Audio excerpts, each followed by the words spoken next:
السلام علیکم۔ تو بچوں، آج ہم سیکھیں گے کلمے، پہلا، دوسرا اور تیسرا کلمہ۔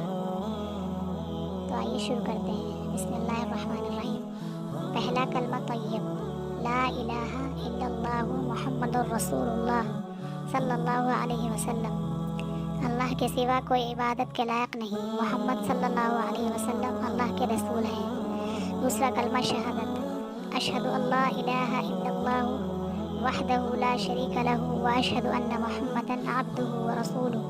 میں گواہی دیتا ہوں کہ اللہ کے سوا کوئی عبادت کے لائق نہیں، وہ ایک ہے، اس کا کوئی شریک نہیں، اور میں گواہی دیتا ہوں کہ حضرت محمد صلی اللہ علیہ وسلم اللہ کے بندے اور اس کے رسول ہیں۔ تیسرا کلمہ تمجید، سبحان اللہ والحمد للہ ولا الہ الا اللہ واللہ اکبر ولا حول ولا قوة الا باللہ العلی العظیم۔ اللہ تمام عیبوں اور برائیوں سے پاک ہے، اور تمام خوبیاں اللہ ہی کے لیے ہیں، اور اللہ کے سوا کوئی عبادت کے لائق نہیں، اور اللہ سب سے بڑا ہے، اور گناہوں سے بچنے کی طاقت اور نیکی کرنے کی توفیق اللہ ہی کی طرف سے ہوتی ہے، جو بلند رتبے والا اور عظمت والا ہے۔